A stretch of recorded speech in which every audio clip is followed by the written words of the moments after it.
Hi guys, James at RampantLionReviews again for you today with another beer review. For this one we are going to head up to the northwest corner of Skåne here in the very south of Sweden, and for this one we're visiting another brewery who I've never tried anything from. So we're going to go just to the south of Höganäs and we're having a taste of a beer from the Viken Bryggeri, who are of course from Viken, which is, I'm not sure if it's a suburb of Höganäs or if it's a separate town, but it's just to the south of Höganäs basically. So this one is their Svinbådan lager, named after one of the areas in the town, and it comes in at 5.5% Sats and Pearl hops in this one. So one German hop, one Czech hop, so it will probably be somewhere along the lines of a German Pilsner, Czech Pilsen, however you want to term that specific style of beer, the Bohemian lager beer basically. So really curious to try this one and see how we get on, and as always I hope you guys enjoy my take on this beer. I always enjoy introducing these little new kind of small unknown breweries to you guys that are watching, so hopefully it's a good beer. So anyway, as is usual with my reviews then, I'll tell you a little bit about the brewery. If you want to get straight to the tasting, just fast forward. All the usual links are in the description below. That's the brewery website, link to my other reviews that hopefully I can do in the future from the Viken Bryggeri. Very first time I'm trying one of their beers, of course. There's all the usual social media. If you want to see more beer reviews, do please consider subscribing to the channel. The whole channel of course has a geography based tagging system, so you can go into the homepage and search for beer based on country, city, state, county, prefecture, whatever it is you're interested in. Do check out the playlist of beers from different countries. There is one there for all the Swedish beers that I've reviewed for you. That's constantly being added to, and as always please do get in touch and let me know some of the other beers and breweries that you guys would like to see me review. It's always great to hear from you guys that are watching the videos, and the support that you show the channel is hugely appreciated. So anyway, to tell you a little bit about the Viken Bryggeri then. So as I mentioned earlier, the Viken Bryggeri is based just in a little town called Viken to the south of Höganäs in the northwest corner of Skåne, and the company was founded back in 2017 by 4 guys. So there's Marcus Olsson, Håkan Nilsson, Peter Lindberg, and also Mats Nilsson as well. So the guys had homebrewed together and they tested their beers with their friends who gave their seal of approval, and so they decided to drop a business plan and put together the business. In the early days they were brewing just very small 25 litre batches, but these days they've got a 400 litre brew kit and they're brewing somewhere in the region of 1600 litres of beer per month, and their beers are now available in Systembolaget.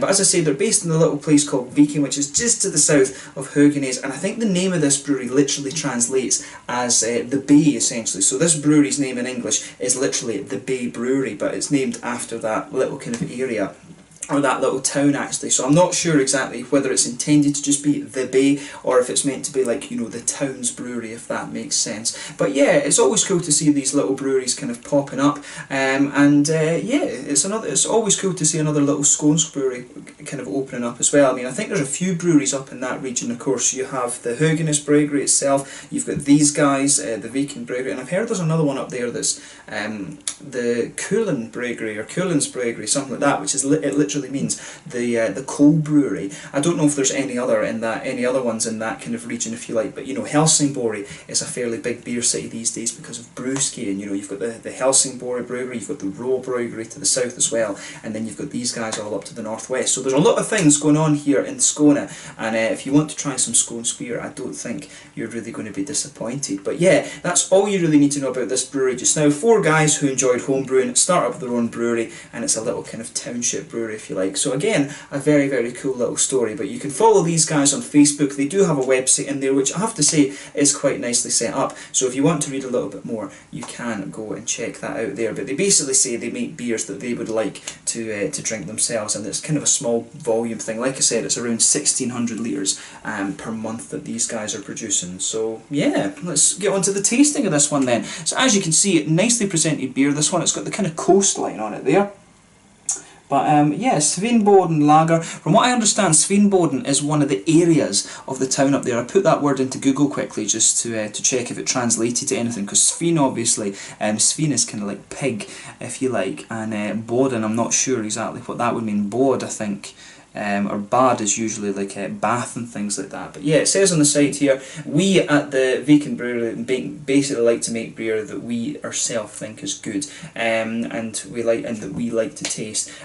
So this one has, it says Svinbådan lager has a nice sort of sweet base, and it's balanced with traditional hop sorts, the Sats and the Pearl. And this one, it's kind of saying like This beer is kind of brewed on the Svinbådan and on the Öresund, and this is what we've named our lager after. This area has been a place for seafarers basically to bring stuff into the town over the Öresund for over 150 years. So yeah, kind of interesting, that one. If I've translated that properly, it's kind of difficult, I guess, to translate some of these things properly out of Swedish, but that's basically what it's saying. Plain bottle cap on this one. There's the little Swedish bit on the side there if you want to pause it and see if I've butchered the translation, just let the camera focus. There you go. Just pause it there if you want to see it. But yeah, nicely presented, this one. And yes, so let's get this guy out then and we'll get on with the tasting. Very curious to see how this one turns out. So yeah, nice little smoky opening there. Some of it's going to get excited, so we'll get it out and into the glass. So this one, I'm guessing, will just be, it will be a kind of sessionable, easy sort of drinking thing. The lager, the Pilsner, it's a style that's a little bit forgotten about these days, when in the days of IPAs and New England IPAs and all these kind of things. It is one of these styles that is a little bit undervalued, but if a lager is done properly, it can be really quite nice. My friend Peter over at the Clueless Drinker, I'm sure he's one that would agree with that. We both love the traditional German style beers, although the Pils technically these days is a Czech style beer. The Pilsen, Pilsner, of course, whatever way, whether you want to pronounce it with the Czech or the German way, that's a different matter. But yeah, it was created by a German brewer, of course, in Pilsner Urquell. So yeah, as you can see with this one, a nice finger of a frothy, I would say perfect white head on this one, not even any creamy colour to it at all. You can see if the camera just focuses on that. And the beer, if you hold it up to the light, it's a nice kind of orangey colour, this one. It's actually quite dark in colour for a lager, I would say. It's kind of a medium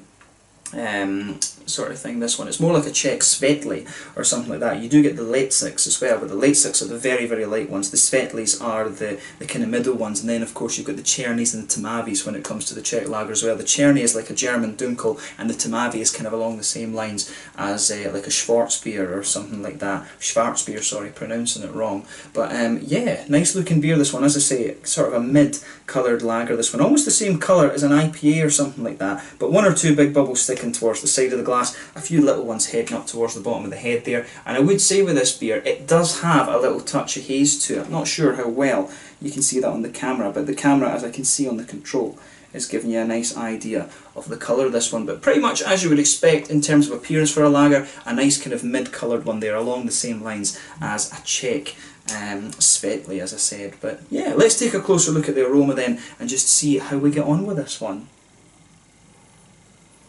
Yeah, so for me, this one, it's got a good little bit of a malt presence to it, but at the same time, you get these classic sort of noble hop qualities out of it.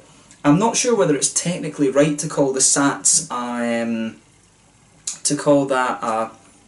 a noble hop, if you like, but because it is a Czech hop, right enough. The Czech name for the Sats is the Zatec hop, or Zatec, if I'm pronouncing that correctly. But I'm not sure if it's correct to call that a noble hop, but it has a lot of the same characteristics of as the likes of the Hallertau and the Tettnanger and things like that. But yeah, it's with this one, you can pick up all those noble qualities straight away. There's a little touch of earthiness in there. It's that sweeter earthiness that I always talk about when it comes to these kind of Central European hops. A little bit of nice grassy quality in there. It's got that little touch of floral note as well, which is kind of what you'd expect. A little bit of a lemony note, but the malt base on this one is kind of interesting as well.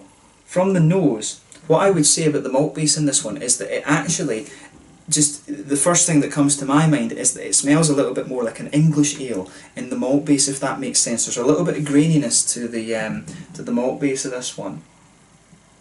And it is fairly fresh, this as well. It did say it was bottled in July, so it is quite a, I think it was July, something like that. But yeah, it is fairly fresh, this beer. There's nothing funny going on with it, but it does have a little touch of graininess coming out of the aroma. But yeah, you can smell nice little bit of a bready quality in there, a little bit of graininess coming through, and there's a wee bit of a kind of biscuity sweetness to this one as well. But yeah, as I always say, take a little bit of time and enjoy the aroma of the beer before you get stuck in. But it's pretty much, there's nothing overly surprising about this one when you consider the style in terms of the aroma. But take a bit of time to enjoy it, and we'll have a taste of this one now. So this one is the Svinbådan lager from the from the Viken Bryggeri in Viken, just outside of Höganäs in the northwest corner of Skåne. Let's get stuck in. Slanja, skål!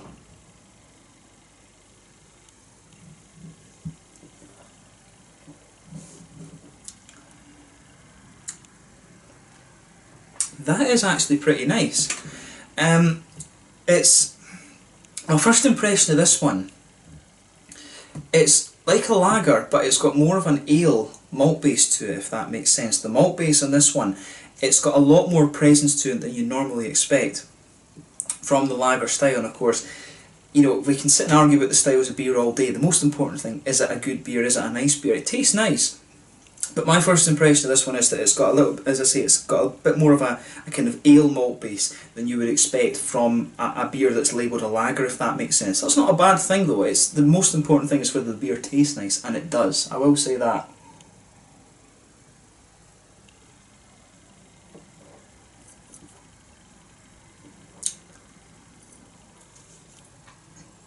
Yeah, I like how the malt base is coming across in this one. That sort of grainy quality that I was picking out of the aroma, that doesn't come across that much in the flavour. You get a little touch of it in the aftertaste. And I'm guessing it'll be some of the stuff coming out of the yeast that they've used as well. You can tell with this one, I'm not sure if they're using powdered yeast or something like that, but the yeast that they're using in this beer, it will be one of the fairly kind of common ones, if that makes sense. I don't think they're using house yeast strains for this quite yet, because it does, in some ways you can, with this beer, you can tell that it's one of the, it's just, with certain things you can just tell. It's almost the same idea as when you try a beer and it's using USO5. It's one of these things that's really quite obvious, and with this one, it's got that nice kind of, it's almost got that kind of homebrewed feel to it, which is kind of what they're going for, I guess. You can tell this beer in a way is still like a sort of homebrewed beer, if that makes sense.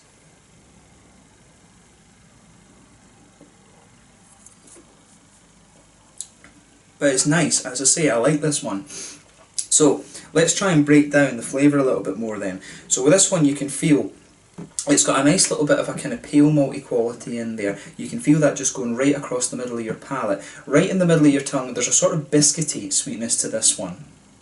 And you can feel it's almost like sort of bread and buttery as well, if that makes sense. It's really, it's kind of interesting. As I say, the malt base on this one has a good bit more presence than you'd get from the likes of Pilsner Urquell or something like that. It does definitely have more of an ale malt base to it, if that makes sense. I keep asking if that makes sense. Shut up. With this one, it's got a little touch of caramel in the middle of the palate. As you come further out from the centre of your tongue, it becomes a little bit more biscuity, and of course you've got that kind of doughy, bready base there on top of a kind of pale malt thing.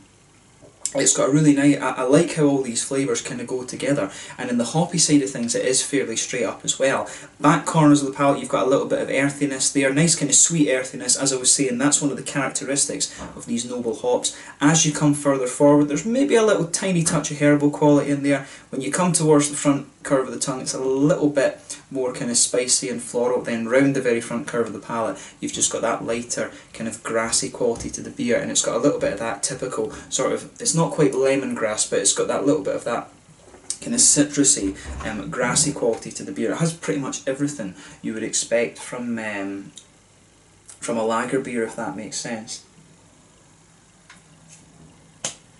Said it again. But yeah, behind the front curve of the palate, of course, you get that little oily bubble there, and you've just got a nice kind of slightly, that's where these nice fruity esters come out of the beer. And for me with this one, it's got a little bit of a, I don't know if it's just a little touch of a peary kind of note or something like that. It's got that typical citrusy, grassy quality to it, like I was mentioning, but there is just a little bit of a kind of almost peary, appley ester coming out of this one as well, and that's quite nice. And some of the grainy notes just start to push their way out a bit as you go further and further into the aftertaste as well. But I mean, overall, as a lager beer, it is, you know, it's really nice. It's quite a drinkable one, this, and it's the thing I like about the little breweries like this is you can, with the flavours and stuff that you get out of them, you really can tell that these are brewed on the very small batch. This beer really does kind of retain that kind of home-brewed feel to it, if that makes sense, and I do like that about this one. This is why I like reviewing the kind of the really small breweries. So I think a good way to kind of summarise this one is that it has, in terms of the hoppiness and things like that, it has everything you'd expect the Pilsner style, if you like, but the malt base is a little bit more like an ale malt base, if that makes if that is I'm going to say if that makes sense again. I keep saying that in this video. It's definitely got a little bit more of a kind of ale presence to it, this one, but you know, I like it. I like what it's trying to do, this beer.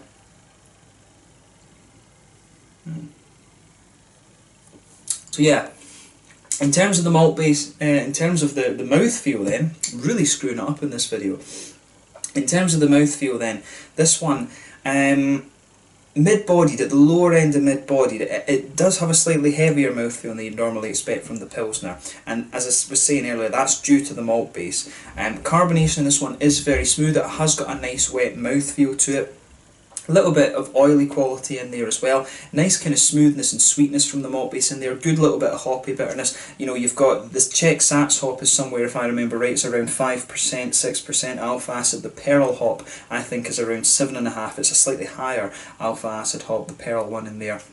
So it does have a nice little bit of hoppy bitterness to it, and then you've got just a little touch of a juicy fruity quality to the beer as well. But yeah, overall, nice lager beer. It does have that kind of characteristic sort of small home-brewed batch kind of thing to it, which is very nice. I do like that with these smaller breweries. But yeah, it has everything you'd really want from the style, but just with a little bit more of an ale malt base to it. So kind of unique in its own right, and you know, that's what you want from craft beer. So have a go at this one for yourself and just see what you think. But in terms of a Pilsner beer, I think they've done a pretty solid job with this one. The other thing that you could actually say about this is that in terms of having that slightly thicker malt base, it does lean a little bit more towards the Czech side of things. I've always found that the German Pilsners are a little bit lighter and almost cleaner, if that makes sense, than the Czech ones. But then again, it might well just be that when you go to the Czech brew houses, it's the conditioning and things. So in some ways, the mouthfeel that this beer has is very similar to the beers that you'll drink straight out of the taps in the Czech Republic. So yeah, it's really interesting, that one. It's probably fair to say that this one is a little bit more like a Czech lager. As I mentioned at the start of the video, the appearance of this one is quite similar to that of a sort of Svetli beer, if that makes, if any of you know that kind of terminology. I keep wanting to say if that makes sense in this video, it's annoying me now. But yeah, a really interesting beer, this one, and I'm glad that I got to review something from another one of the small Skånsk breweries here. So yeah, this one was the Svinbådan's lager from the Viken Bryggeri in Viken, just outside of Höganäs, near Helsingborg in the northwest corner of Skåne here in the south of Sweden. But yeah, interesting beer, this one, and I'm glad I got to review it. So once again, thank you for watching my beer reviews. Until the next time, please like, subscribe, share, all the usual YouTube stuff. Do let me know your own thoughts on this beer in the comments section below. Let me know what your favourite beer from the Viken Bryggeri is as well, and hopefully I can return to them in the fairly near future and review a few more. So yeah, once again, ciao just now, and make sure you try some of these local beers. The Svinbådan lager from Viken Bryggeri in Viken near Höganäs in Skåne in Sweden. Skål!